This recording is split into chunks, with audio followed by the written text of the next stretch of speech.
I stood before the mirror in the boutique quietly, but my heart was screaming. I held a pale lavender dress to my chest, feeling its soft silk cool against my skin, and thought, if I wear this, will she know I'm missing at her side? She's going to be beautiful, the shop assistant said, adjusting the dress on its hanger. I nodded, even though every smile felt borrowed. I had come here because May looked at me with hope the morning she asked for my help, and I had told her I'd be there, though by there I meant behind the scenes. I would give, as always. But this time, I wore the gift. When she told me not to say I was her mother at the wedding, I almost dropped the dress on the floor. I'd never heard words nip like frost at dusk. Don't tell anyone you're my mom. She said it so softly, I thought I'd misunderstood. So quietly, but with that cold certainty. She'd already meant it. I didn't argue. I didn't cry. I asked, where should I sit then? She didn't answer, just looked away, and the dress slipped from my fingers. The shop assistant cleared her throat. It's lovely on you.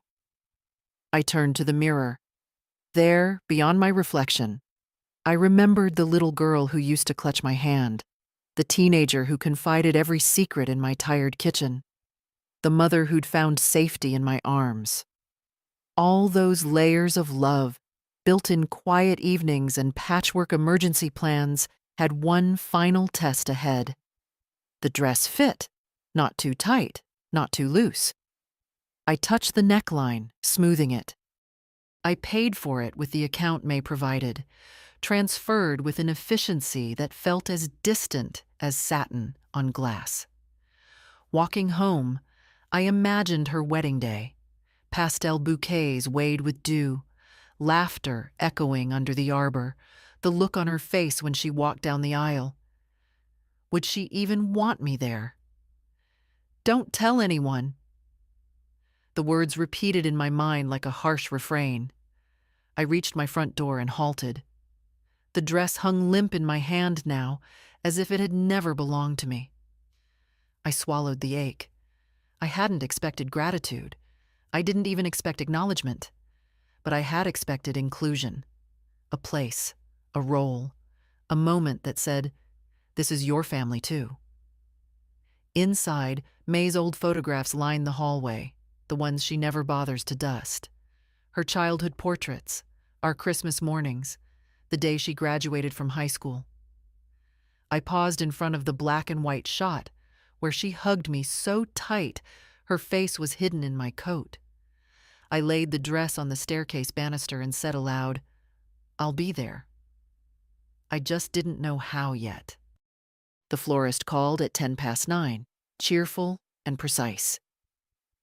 Mrs. Merritt, the white gardenias will arrive Friday, and the centerpieces by noon Saturday. Do you want the bride's bouquet delivered to the venue or her home? To the venue, I answered. Under whose name shall I invoice the remaining amount? I paused. Put it under Haley Carter, but charge it to the Merritt account. The line clicked as she confirmed the details. I hung up and stared at the notepad on the kitchen table. 3 names were circled: the florist, the caterer, the quartet. All of them booked by me, paid by me. I didn't mind. Not really. I had the money. Not vast wealth, but enough. Carefully saved, quietly protected, never flaunted. I had learned long ago how to stretch pennies, how to tighten a budget when my husband passed, and how to carry on when Haley was 5, and barely understood what absence meant. The wedding planning had started with urgency. Haley wanted it done within 5 months, said it fit his schedule better, said she didn't want to wait. I remember sitting across from her and nodding as she scrolled through venues and cakes and dress options. I wasn't invited into the decisions. I was only asked for the means. It was never, can you help? It was, this needs to be paid by Friday. But I said yes, because I always had. The cake alone, Almond, layered with lemon mousse and sugar flowers, cost more than I spent on groceries in 3 months. The venue, an estate north of town, had a chandelier in the reception hall big enough to embarrass Versailles. The quartet was flown in from Portland. Everything glittered. Everything sparkled. Except my name. At the planning meeting, I signed the contracts quietly. When the decorator asked who was handling the financial arrangements, Haley smiled and said, "We're keeping it in the family." I nodded along, even as I realized I wasn't what she meant by we.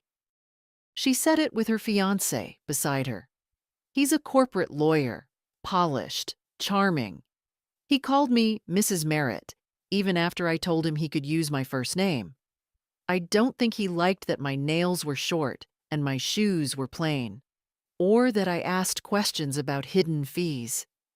He and Haley fit well, if you looked from far away. From up close, I saw the silence between them when no one else was around. But maybe that was none of my business anymore. I left the agency office early that day and walked past the river where Haley used to feed ducks. I stopped and leaned on the rail, letting the breeze lift the hem of my coat. I wondered when I had been replaced, if it happened in one moment or gradually, in small pieces.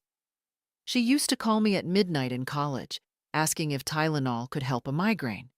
She used to send me voicemail recordings of her daughter's first words. Now she sent me invoices. I bought a pale lilac clutch on the way home.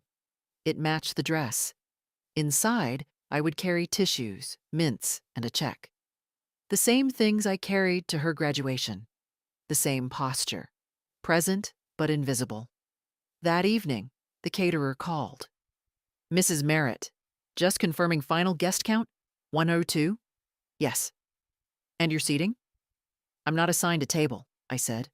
A beat of silence. "Oh, I'll make a note." "Don't," I said softly. "Just do as instructed." Because I understood the instructions now. They didn't need a mother. They needed a patron. And I was willing to be both. For now. When Haley was 9, she asked me if other girls' mothers worked night shifts too. We were sitting on the floor, folding laundry, and she was matching socks by pattern, like it was a puzzle game. "I don't think so," she said quietly. "Ashley's mom picks her up after school every day. She brings cupcakes on Fridays." I laughed.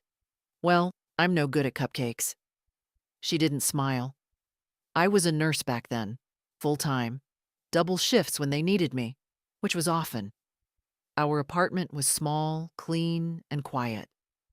Haley had her own room, and I made sure she had everything: school books, lunch money, a warm coat every winter. Her father had died in a car accident when she was 4, and from that moment, it was just us. I told myself over and over that she would understand someday, that one day she would see that I had held it all up for her. But children don't see scaffolding. They only remember what the windows looked like. At parent-teacher nights, I wore the same pressed blouse and black slacks. Other mothers came in heels, with curled hair and leather purses.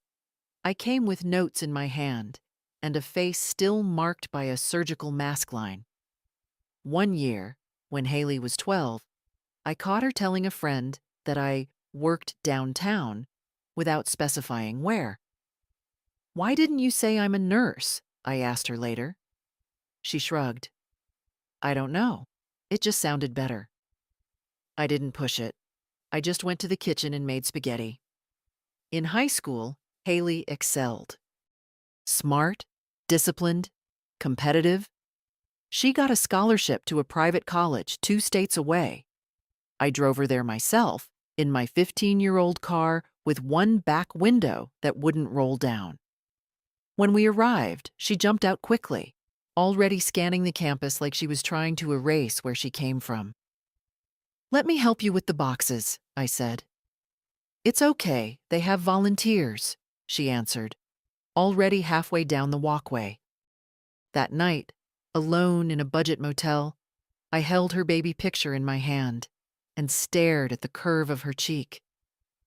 I didn't cry. I had cried enough the first year after her father died. I had no tears left for distance earned honestly. Years passed. She became someone with clean lines and soft speech, someone who read legal documents without blinking, who corrected my grammar once in front of her colleagues. But I kept showing up. I paid for her internship apartment that summer in Chicago. I paid to fix her car when she rear-ended someone on the freeway. I sent her grocery money when the firm delayed her first paycheck. She never asked with entitlement. She always said, "I'll pay you back." She never did. And I never asked. Because some debts aren't about the money. They're about belief. About saying with action, "I still believe in you," even when they begin to believe less in you.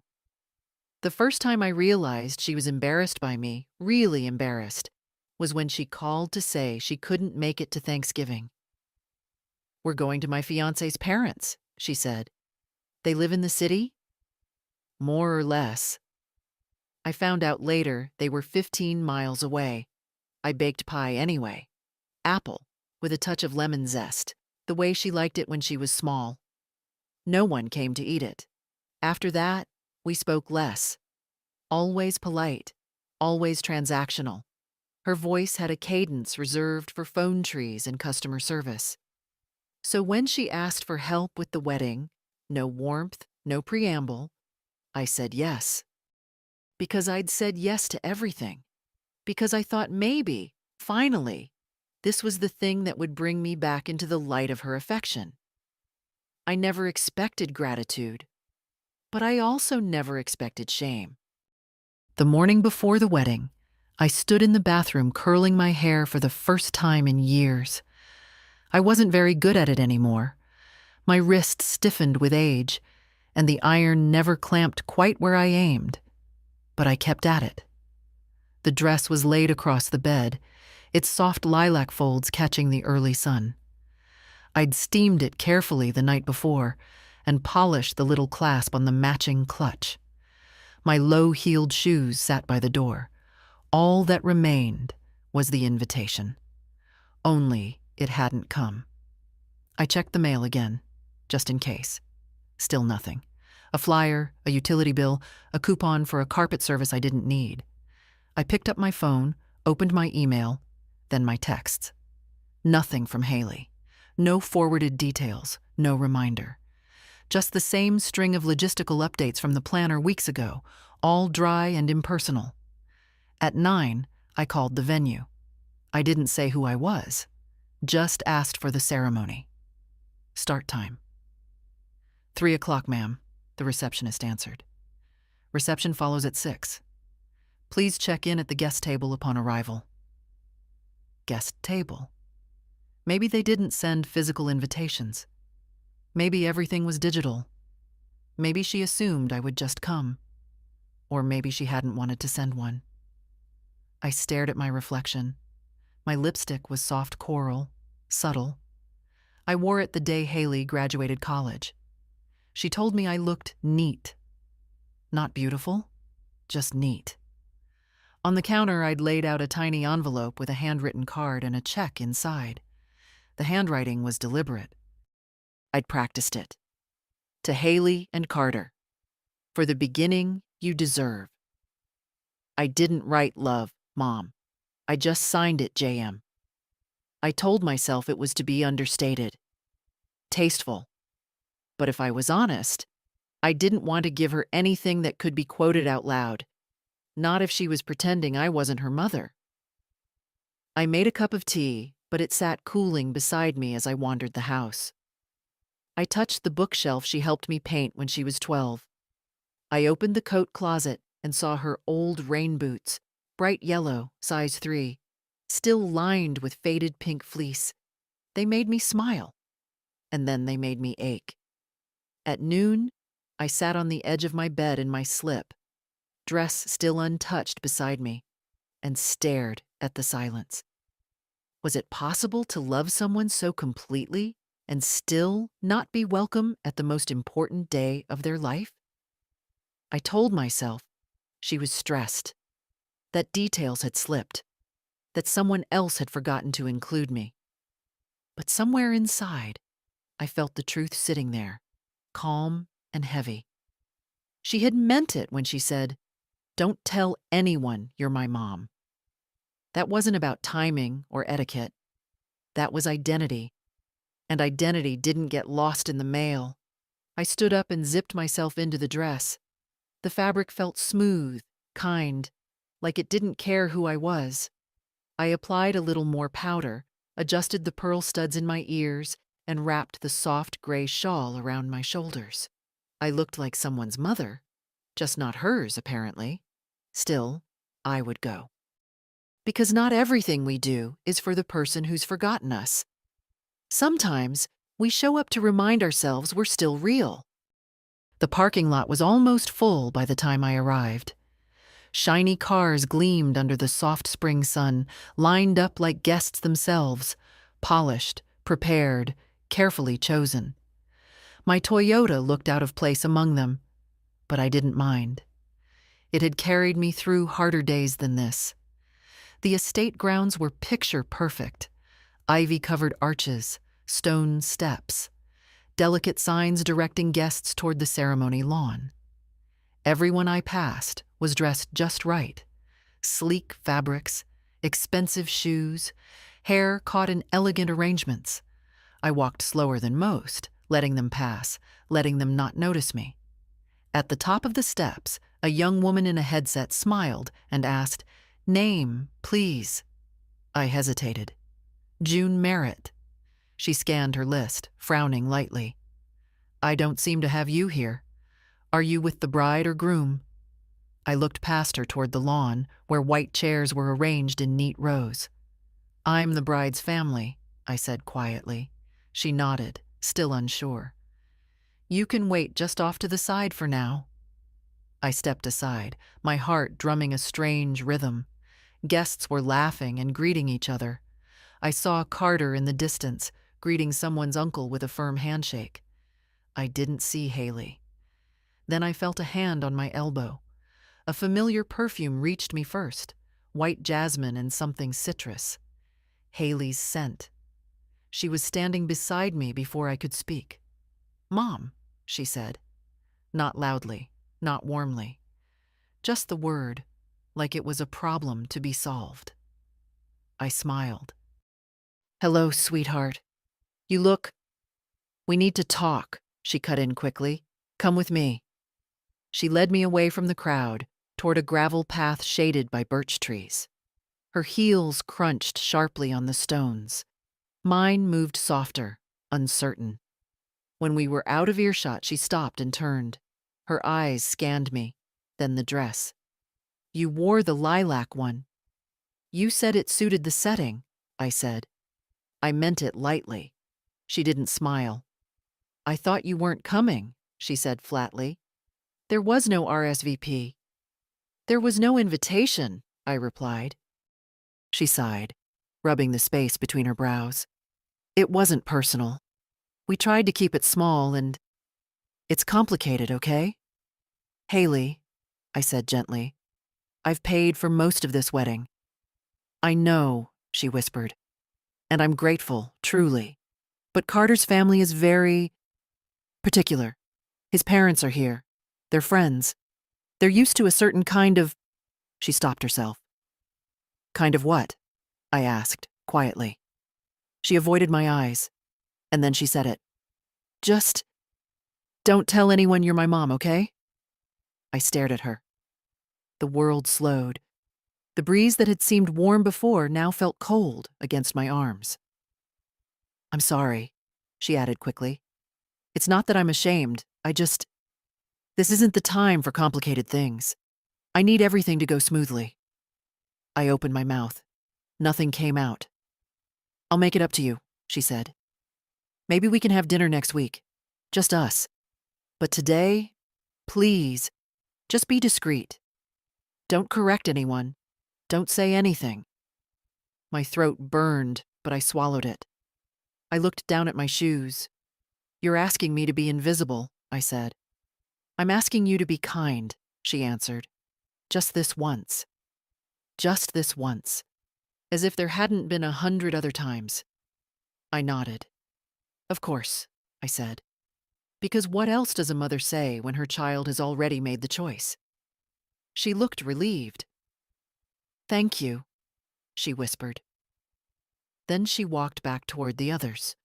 Shoulders straight, hair perfect, face glowing. I stood there alone under the birch trees, the wind moving softly through the leaves, the sound of laughter rising behind me. In my hand, the envelope with the gift still felt warm from my palm. I didn't cry. I simply walked back the way I came, one careful step after another, like a woman who had learned how to walk through fire without leaving ashes behind. The photographer didn't mean to capture the moment. He was adjusting the lens, pacing backward toward the grove where I stood, his eye caught in the rhythm of candid shots. Guests greeting, children fidgeting, bridesmaids adjusting sashes. He hadn't seen Haley's face when she said it. He hadn't heard her whisper. But he caught the way her hand gripped my elbow, the tension in my posture, the way I looked not at her, but just past her, somewhere far behind. Click. And just like that, it was recorded. He smiled politely as he turned. "Oh, sorry, didn't mean to intrude. You two looked very connected." Haley laughed lightly, already walking away. I managed a small nod. I don't know if he sensed anything. Maybe later, as he sorted the shots, he'd notice the tilt of my body or the way her fingers pressed too tightly into my sleeve. Maybe he wouldn't. I stood still for a few more seconds, letting the weight of the conversation settle inside me like stones in a river. Then I turned and walked quietly down the side path, away from the music, the chairs, the sound of string instruments warming up. No one stopped me. No one looked twice. At the parking lot, my car was where I'd left it, dull gray among glossy chrome. I unlocked it, slid in, and sat with the door ajar, letting air wash over me. The dress had creased at the waist. I smoothed it with one hand, mechanically. My hands didn't shake. They should have, I suppose.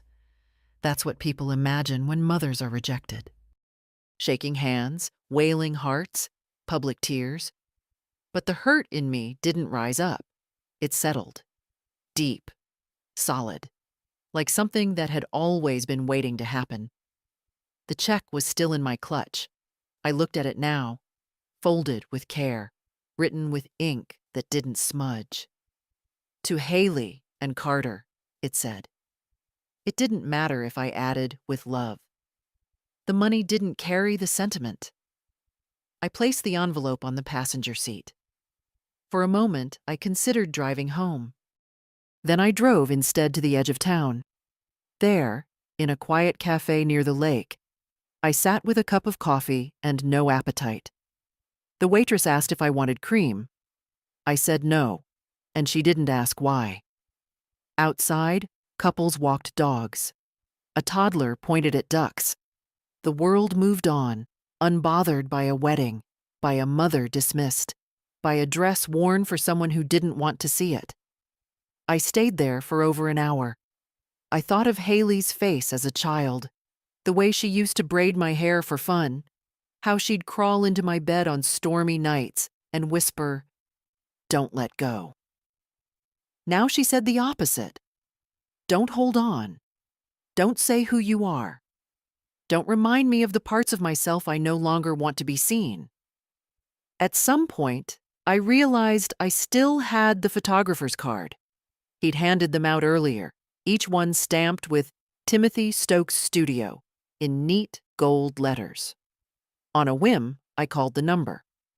"Hello, this is Tim," the voice said after 2 rings.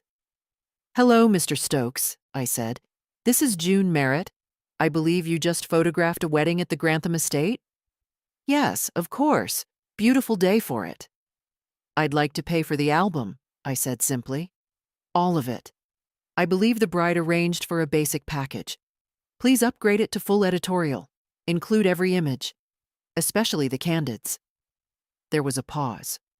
Certainly. And the delivery address? I gave him mine. Do you want me to send a proof gallery to the couple first? No, I said. Just finish it as you see fit. He hesitated, then said, Understood. I hung up. The album would arrive in 3 weeks, maybe 4. I didn't know if Haley would ever ask about it. I doubted she'd notice. But I would have it. I would hold it. I would remember. The house was quiet when I returned, but not peacefully so.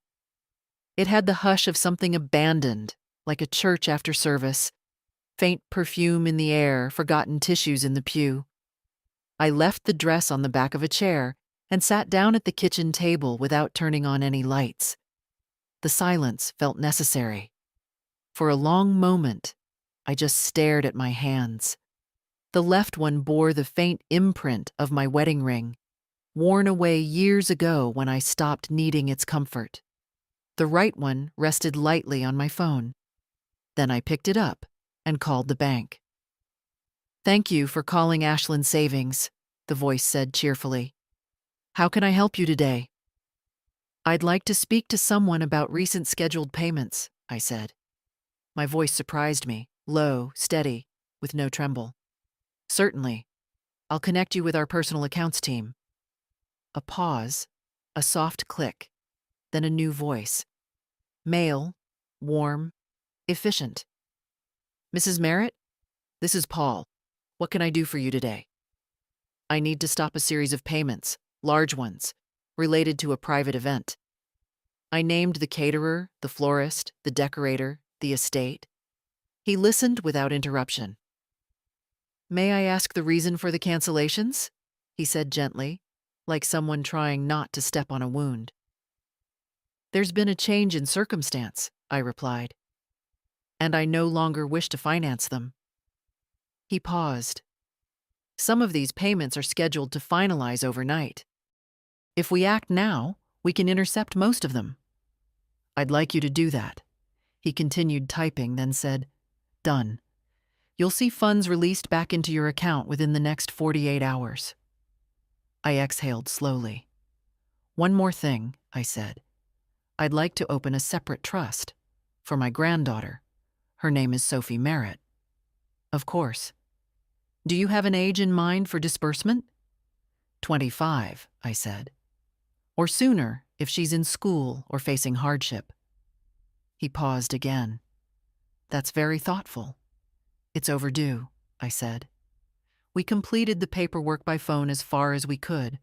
I would sign the rest at the branch the next morning. Anything else I can help you with, Mrs. Merritt? No, I said. You've been more helpful than most people in my family today. He chuckled, not unkindly. Well, we try our best. I ended the call and sat back. The kitchen clock ticked steadily. On the fridge was a picture Sophie had drawn years ago, her and me, stick figures holding ice cream, under a sky of crooked blue stars. Her mother never liked that drawing, said it made us look poor. I left it up anyway. I picked up the envelope from the car, the one with the wedding gift. Carefully, I opened it and removed the check. I tore it into 4 slow, precise pieces and dropped them in the wastebasket. Then I opened the freezer and pulled out a container of soup. Split pea. Haley hated it as a child. Sophie still loved it. I heated a bowl, ate it slowly. Every spoonful felt like a return to something, not bitterness, not even grief, just autonomy. I had lived so long reacting to Haley's needs that I'd forgotten how it felt to choose my own. Later, I called the event agency. A woman answered. Young voice, nervous edge. This is Meredith from Arcadia Events. This is June Merritt. I'm calling about the Grantham wedding. Yes, ma'am, she said. Everything's progressing on schedule. Is there anything you'd like to confirm? I'm canceling the payments, I said. Silence. Then a brittle laugh. Sorry, what? You heard me. But the event is already in motion, and so is my decision. There was rustling, then a different voice came on. Older. Mrs. Merritt, this is Elise, the managing coordinator. Are you saying you wish to pull funding? I already have. Check with your bank contacts. Another pause. Then quietly, may I ask what happened? No need, I said. Just let the couple know their benefactor has withdrawn support. They can explain it however they like. Elise hesitated. We'll notify the vendors. Some services may continue out of contract obligation, but I understand. And I ended the call. For the first time in decades, I had made a decision entirely for myself, without asking what anyone else needed from me first. The air in the house changed. Lighter, maybe. Not happier, but clearer. Like something that had been hanging in the corners had finally gone. The bank opened at 9. I was already waiting by 8:30, seated on the wooden bench outside with a coffee I didn't finish and a folder tucked under my coat. The morning was cool, still damp from last night's rain, and the glass doors reflected my face back at me, lined, quiet, unmistakably steady. I didn't feel triumphant. I wasn't interested in revenge. What I felt was closer to resolve, like putting a heavy suitcase down after carrying it too many miles.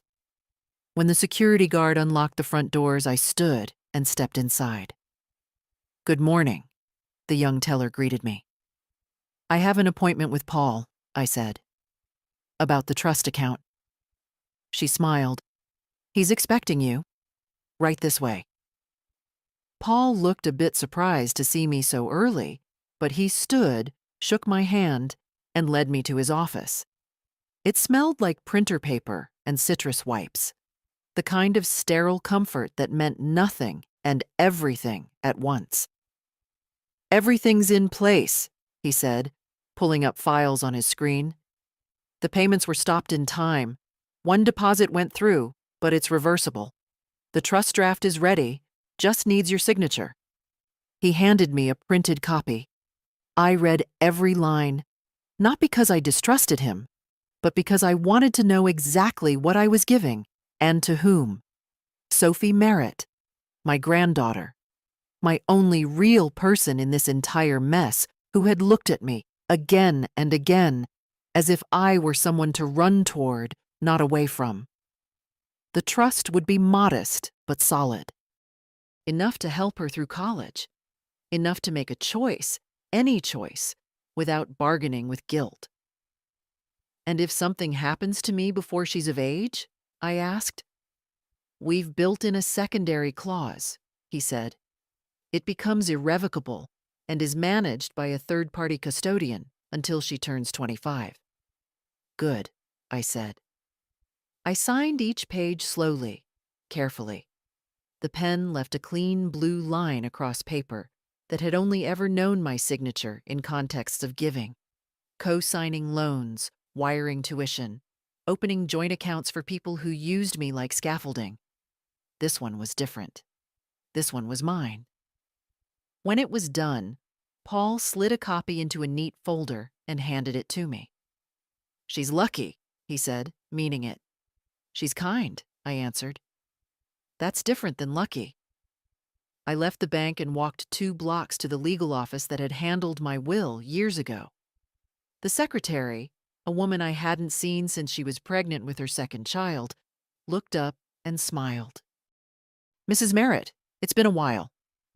I'd like to update my estate documents, I said. Of course, she nodded. I'll see if Mr. Vernon is free. He was. Older now, heavier around the eyes but sharp as ever. He offered me water, which I declined, then sat behind his wide oak desk and listened. I need to remove one beneficiary, I said, and add protections around the trust I created this morning. Understood, he said, without asking why. The good ones never do. We went through the updates methodically. Haley's name came off the primary inheritance. A clause was added to prevent challenge. The wording was clean, not bitter, just final. I initialed each change. Afterward, I stood at the curb and watched the street for a long time. Cars passing, people moving, lives being lived. All of them detached from mine. Then I walked into a small bakery and bought myself a single lemon tart. No reason, no occasion. I hadn't had one since before Haley was born. I took it home, brewed a cup of strong tea, and sat by the window. The house was still. Not empty, just quiet in the way a place is when it's no longer stretched thin, trying to impress anyone. I pulled out the wedding program. I'd found it folded in my car door pocket after I left the venue. It listed the bridal party, the parents of the groom, a vague mention of family and friends on the bride's side. My name was nowhere. I folded it in half, then in half again. Then I slid it into the fireplace. It burned without resistance. Later, I dialed Sophie's number. She didn't answer, likely at the reception or asleep after the day's whirlwind. So I left a message. "Hi, darling. Just wanted to hear your voice. No rush to call back. I'll be home, always." I paused. "And Sophie, one day, when the time comes, you'll understand why I did things the way I did. I just hope, when you do, you'll still think of me with love." I hung up. Then I reached for the lemon tart, took a bite, and let the sharp sweetness settle on my tongue. It tasted like something I hadn't known I missed.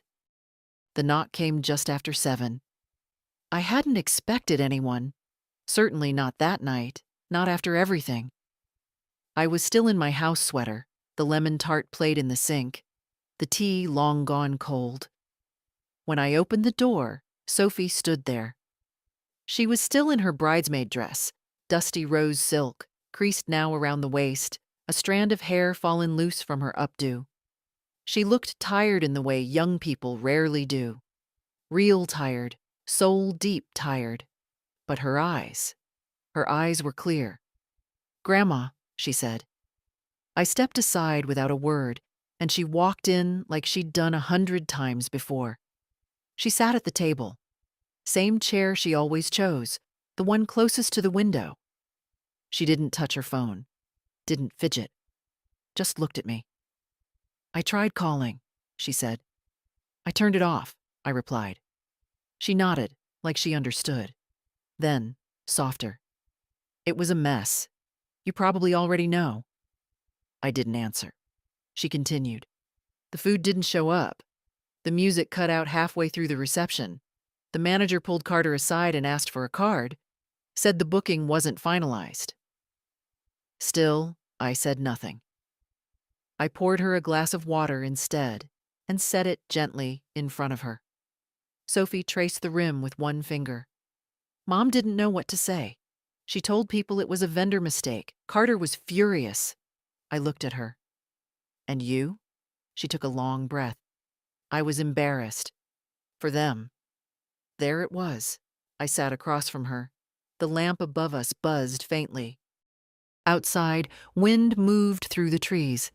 In here, it felt like time had stopped. "She told me what she said to you," Sophie whispered. "Not directly. But I asked why you weren't sitting with us. She brushed it off. Said it was just complicated family stuff. But I saw your face, Grandma, right after she pulled you aside. I saw it." I stared at the tablecloth. Pale linen, a faint tea stain in the corner. It had been Haley's favorite when she was little. She used to trace the embroidered flowers with her fork while I told her bedtime stories at dinner. Sophie reached across the table, touched my hand lightly. "I'm so sorry." I shook my head. "You didn't do anything wrong." "Still," she said, "it wasn't right. And I don't know what's going to happen now, but I wanted to come see you." I couldn't go to bed knowing I hadn't. My fingers curled gently around hers. I didn't cancel the payments to punish her, I said. I need you to understand that. It wasn't anger. It was clarity. For the first time in years, I saw things plain. Sophie nodded slowly. She's always been complicated with you. I never understood why. Because I reminded her of where she came from, I said simply. And some people spend their whole lives trying to outgrow their beginnings, like they're shameful. But roots don't disappear just because you dress up the branches. She was quiet for a long time. Finally, she said, "They're angry, Mom and Carter. I heard them talking when they thought I was out of earshot. They feel humiliated, exposed. I imagine they do. She said you undermined her, that you embarrassed her." I looked up, meeting Sophie's eyes. "What do you think?" She didn't flinch. "I think she embarrassed herself." I wanted to cry then, not from pain, but from relief, from the quiet, steady presence of someone who saw, who had always seen, even if she didn't have the words before. I stood and opened the cupboard, pulling out the small tin of sugar cookies Sophie liked since she was little. The ones with too much powdered sugar and uneven edges. I set the tin down. She smiled. "You didn't have to come tonight," I said. "I did," she replied. "I didn't want you to think you were alone." I poured us both tea. We drank in silence. When she left, she hugged me hard. Not like a child clinging, and not like a guest saying goodbye, but like someone anchoring both of us to something solid. At the door, she paused. "Can I come tomorrow? Help you with the garden?" I smiled. "I'd like that." After she left, I stood for a long time in the hallway, listening to the quiet tick of the clock and the wind in the trees. Not lonely, just still. I turned off the porch light. Whatever happened next, I would be fine. The call came just after 9 the next morning. I was in the backyard, digging shallow rows for marigolds, the soil still cool from dawn. My gloves were dusty, my knees sore, and the phone buzzed against my hip with that stubborn insistence only family seems to summon. I didn't answer right away. I finished the row first, patted it down, then sat back on my heels before pulling off one glove and checking the screen. Haley. I let it ring out once, then again. The third time, I picked up. "Hello." Her voice came sharp, tight, the kind of tone that's already halfway through a sentence before the greeting. "Why didn't you tell me you were pulling the funding?" I stood slowly, brushed dirt from my palms. "Good morning to you, too." "Mom," she said, lowering her voice like someone nearby might be listening. "Do you have any idea what kind of scene you caused?" I didn't cause anything. I stopped paying for something I was asked to keep quiet about. That's not sabotage, Haley. That's silence becoming self-respect. "I trusted you," she said. "I asked you to keep things discreet. You said you would. I did keep it discreet. You're the one who put me on the sidelines, remember?" There was a pause. I heard her exhale, sharp through the receiver. "You embarrassed me." "No, Haley. You did that when you asked me not to tell people I was your mother." "That's not what I meant." "It's exactly what you meant." Her voice rose slightly. "Do you know how hard I worked to make that day perfect? And you—" "Haley," I interrupted gently. "Did you even notice I left?" That stopped her. I could hear the gears turning. The pause was longer this time. Maybe she hadn't. Maybe she was too caught up in the wine and the speeches and the photographers. "I noticed," she said finally. "Eventually." I waited. She added, "It wasn't the time to have a conversation. And yet, you made time to ask me not to be your mother, to my face, at your wedding. That's not fair." It's not? She was quiet. I stepped back into the kitchen, the phone resting on my shoulder, the sun painting stripes across the tiled floor. You've spent years drawing lines, Haley, I said, between where you're going and where you came from. And I've stepped back every time. I told myself it was maturity, independence, progress. But I see now. It was distance. Chosen, curated, and measured. And I'm done paying the toll for that. I didn't mean for it to come to this, she said, quieter now. But it has. What do you want from me? She asked. An apology? A public scene? You want me to tell Carter's family I was wrong? No, I said.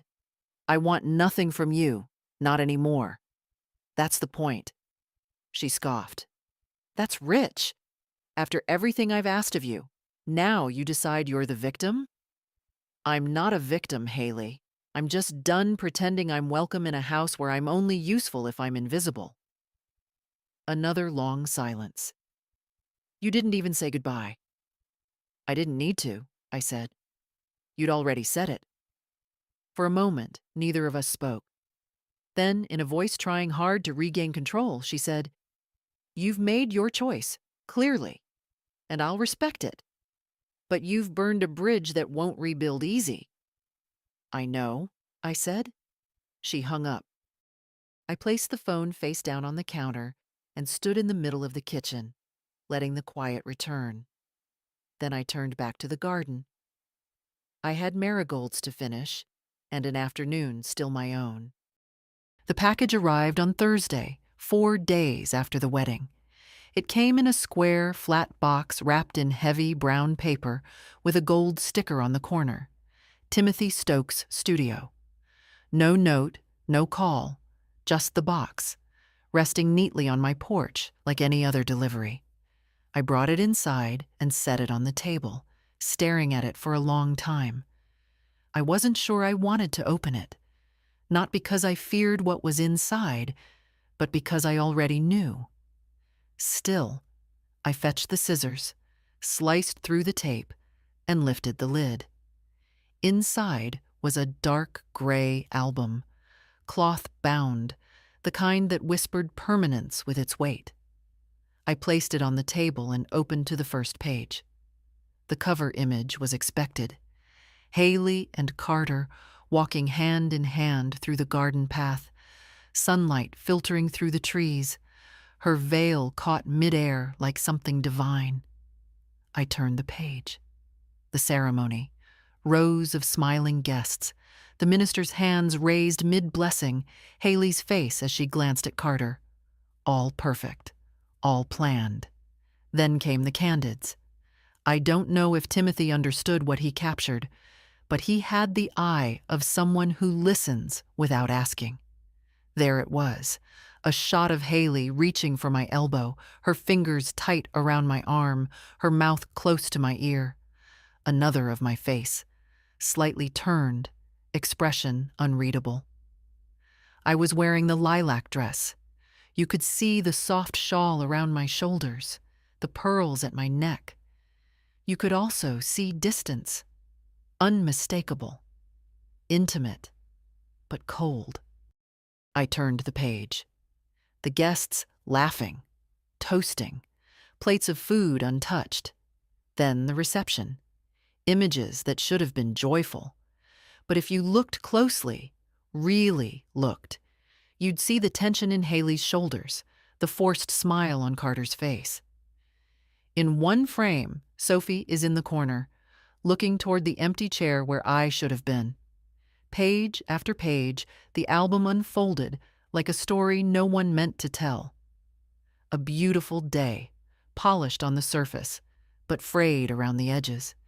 It wasn't vengeful. It wasn't cruel. It was honest. Toward the end was a photo I hadn't expected. Sophie and me standing near the trees before the ceremony. She must have followed me when I started walking away. In the photo, I'm mid-step, one hand raised to adjust my shawl. Sophie is behind me, reaching, not touching, just reaching. It was a quiet picture, but it caught something no toast or dance could replicate. Connection. Generational. Undeniable. I closed the album gently. No tears came. I had cried enough over years in silence, in moments when no one saw. This time I just sat with it. The record, the evidence, the proof. I didn't plan to show it to Haley.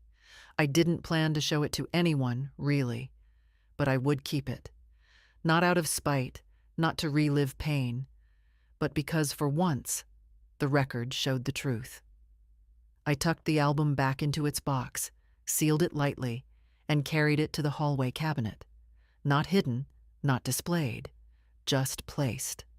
A document, a marker. The kind of thing someone might find one day and understand more than words ever could. That evening, I made a simple dinner, grilled vegetables and rice. I watched the light fade behind the trees and let the quiet settle deep around me. I wasn't waiting for calls anymore. I wasn't checking for messages. I wasn't listening for apologies that would never come. I had my name. I had my truth. And now I had the album. Sophie came by Sunday morning, just like she said she would. She was in jeans, her hair pulled back in a loose knot, holding a paper bag with 2 still warm scones and a folded newspaper. I opened the door before she could knock.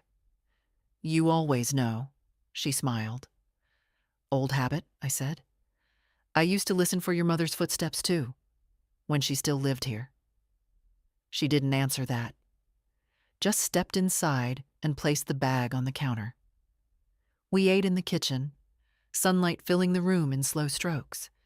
She spread butter on her scone like she'd done as a little girl, meticulously, all the way to the edges. Her quiet care in that simple act felt like balm. "I like it here," she said.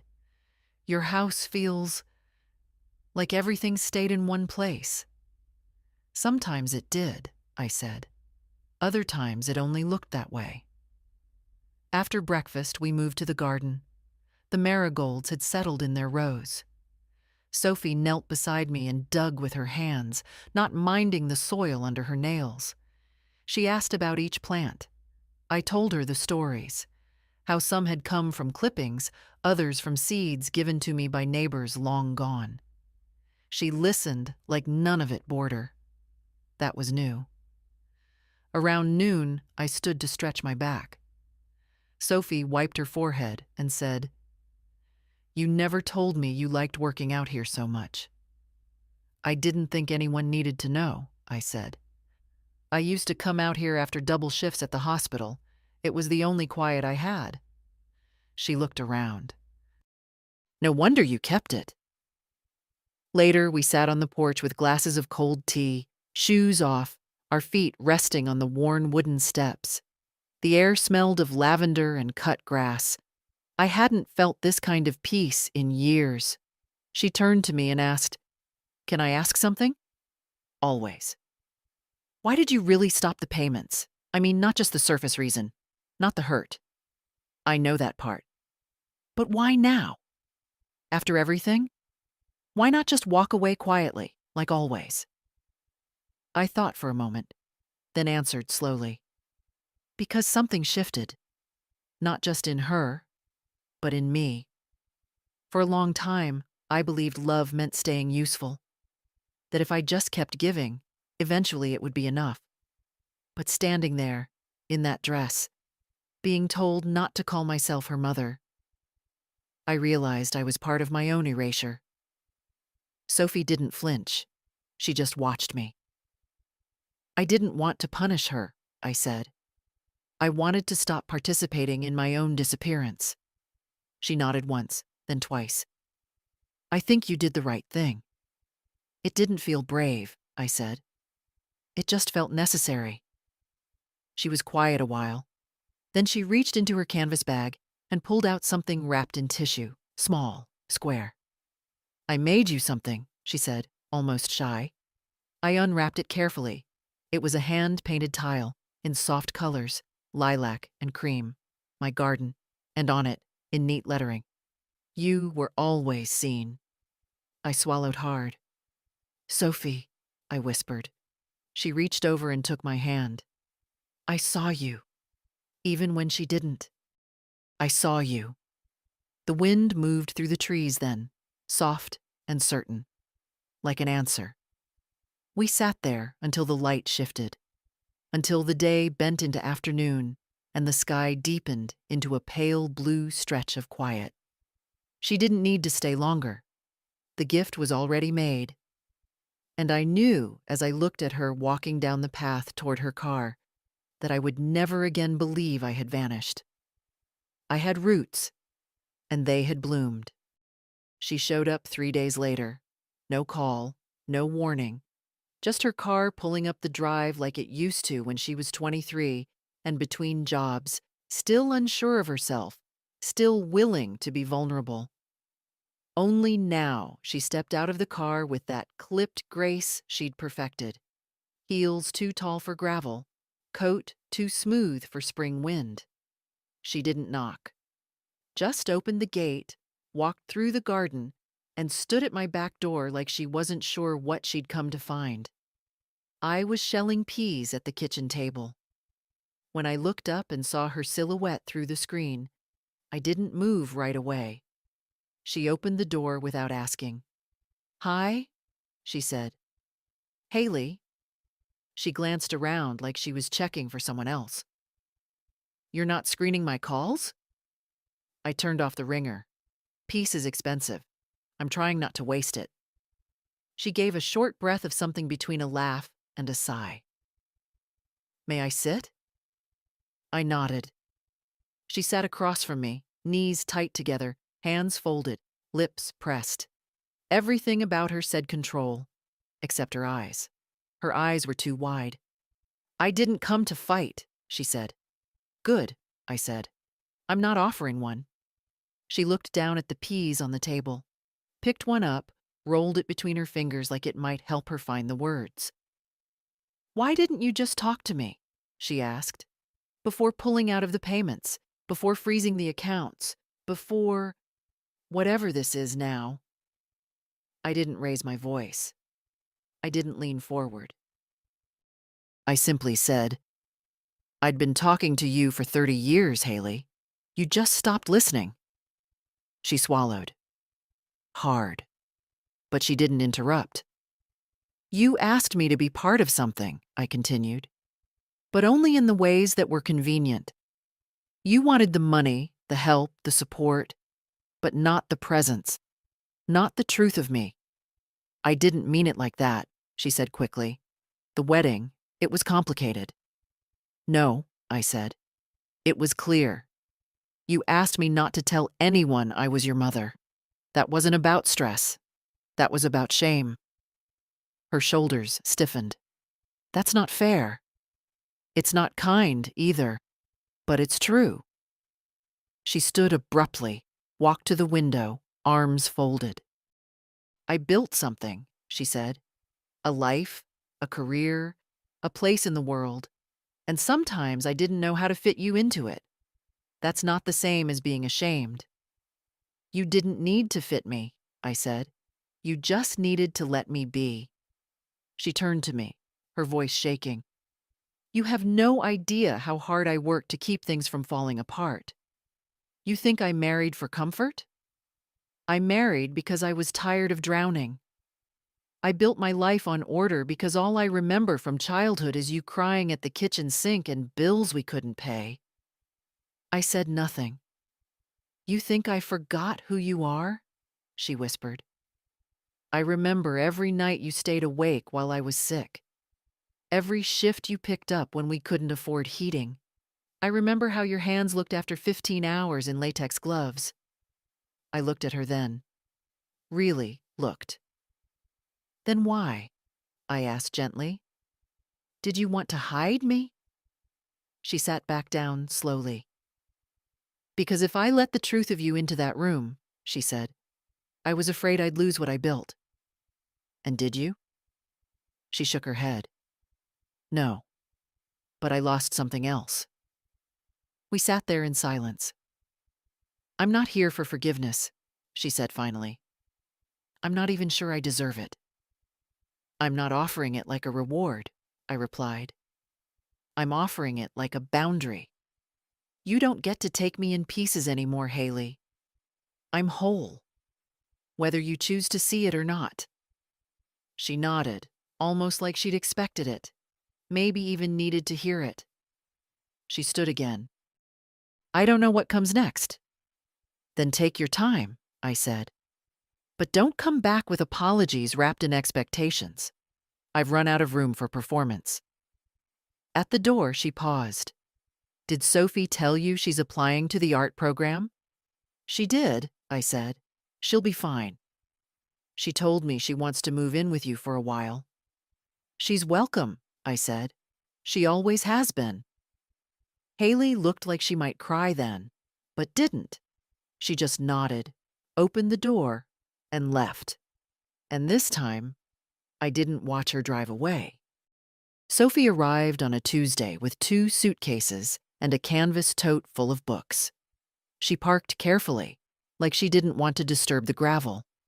When I opened the door, she grinned in that quiet way she had, not flashy, not forced, just real. Are you sure? She asked, standing on the porch, hands curled around the strap of the tote. I was sure before you asked, I said. We carried her things inside. She chose the back bedroom, the one with the softer light, the windows that opened wide to the garden. I offered clean sheets and space in the dresser. She unpacked like someone who knew how to live gently. Neatly folded sweaters, a jar of brushes, a little wooden box of drawing pencils. That first evening, she made dinner. Pasta with olive oil, garlic, and greens she picked herself from the raised beds. She moved around my kitchen like it had always been hers. No fuss, no apology. I like the quiet here, she said. It listens, I replied. We ate on the porch. The sun stretched low across the yard, catching the tops of the marigolds. She told me about the portfolio she was building, showed me a few of her sketches, soft lines, bold choices. I saw myself in the structure. I saw her mother in the precision, but mostly I saw her. That night, after she went to bed, I stood outside her door and listened. No crying, no phone calls, just the sound of pages turning. The next morning, she joined me in the garden. I gave her gloves that didn't quite fit and a trowel with a cracked handle. She didn't complain, just knelt in the dirt and asked what needed pruning. Start with what's dead, I said. Then what's crowding the others. She smiled. There's a metaphor in there somewhere. I didn't answer. I didn't need to. Days passed in a rhythm I hadn't known I missed. We shopped together. Simple groceries, fresh eggs, a new bag of soil. We folded laundry while a radio played old songs. We talked sometimes, but not always. The silence between us was never heavy. One afternoon, she painted by the kitchen window. I watched from the hallway as she moved her brush in slow arcs, the tip barely touching the paper. She didn't notice me. Later, she left the painting on my chair, a soft image of the back garden, shadows falling just so, light captured like breath. I didn't want it to be perfect, she said. I wanted it to feel familiar. It did. One evening, we baked a pie. The old kind. Apple with lemon zest and cinnamon. My recipe, her hands. She peeled the apples slowly, like it mattered. When it was done, we ate it warm, with spoons and no plates. Mom texted, she said after a while. Oh? She asked if I was okay. I said yes. I didn't ask more. She didn't offer more. The next morning, I found a note on the fridge. Gone to library. Back for lunch. P.S. Marigolds look taller today. I smiled as I boiled the kettle. There was no ceremony to this new life. No declaration, no promises. Just the steady return of something I hadn't known I'd lost. Company without condition. Presence without pressure. Some nights, she sat cross-legged on the living room rug, sketching while I read. Other nights, we watched old films. She asked about my childhood once. I told her about summer walks to the river, my mother's hands braiding my hair, the day I got my first pair of shoes that weren't hand-me-downs. She listened like it mattered. Once, she asked, "Do you miss her?" "My mother?" She nodded. "Sometimes," I said. "Sometimes not." She didn't press. I liked that about her. There was no performance in our days. No need to explain, justify, or protect. Just breath. Just room. Just the faint sound of roots settling deeper into soil they finally trusted. Sophie stayed through spring. By the time the lilacs bloomed, she had found a part-time job at the bookstore down the hill and started mailing her applications to art programs out of state. She came home with ink on her hands and stories about customers who mispronounced Camus. I listened. I always listened. But now she offered too. Stories, laughter, the weight of her day laid down without hesitation. One afternoon, we took down the old curtains in the front room and replaced them with linen ones she found at a thrift shop. They let the light in differently, softer, like the room had exhaled. Haley didn't visit. Once, she left a voice message. Just her voice, stiff and rehearsed. Something about processing things. I didn't call back. There was nothing to process. There was only life, continuing. I didn't hate her. I don't have room for hate anymore. Just memory. Just choice. I watered the garden. I fed the birds. I read new books and reread old ones. Some days I missed who Haley used to be, before ambition turned to distance, before silence became policy. But I didn't miss who I had to become just to stay near her. Sophie called me home. She said it once, offhand, while locking the front door. "I'll be back by 6, Grandma. Don't start dinner without me. I'm bringing home bread. See you at home?" It landed softly, like something long deserved finally arriving. I had never asked to be anyone's home, but when it came freely, it felt like light on skin that had gone too long without sun. One morning, I pulled out a notebook. Just an ordinary spiral one. I began writing. Not letters, not confessions, just pages. Fragments, memories, recipes, truths. I didn't write for Haley, I wrote for Sophie, or someone like her. A woman who might one day forget that she comes from someone strong, someone who endured not for glory, but for love. Quiet, constant love.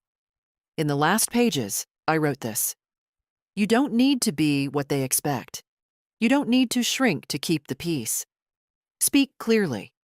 Walk softly if you like, but never erase your own name to fit in someone else's picture. Love, yes, but love with your whole self, not just the parts they applaud. And when you feel forgotten, come home, to the earth, to the work of your own hands, to a kitchen that smells like something sweet. You are not invisible, not ever. Sophie read it, quietly. She didn't cry. She just hugged me and said, "This is what I'll keep." I nodded. That evening, we sat outside with tea. The sun dipped low, and the garden was loud with bees. I thought of everything I'd held inside for so many years. The silence I'd called grace. The effort I'd mistaken for love.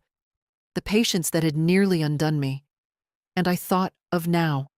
Of Sophie's bare feet in the grass. Of my own voice, steady and unafraid. Of the album in the cabinet. The tile on the wall. Of marigolds blooming despite the frost. You don't need a crowd to know you exist. You don't need applause to be whole. You just need someone to see you and to see yourself when they can't. And if you've read this far, maybe it's time you wrote your own ending, or your own beginning. Quietly, yes, but fully. No permission needed.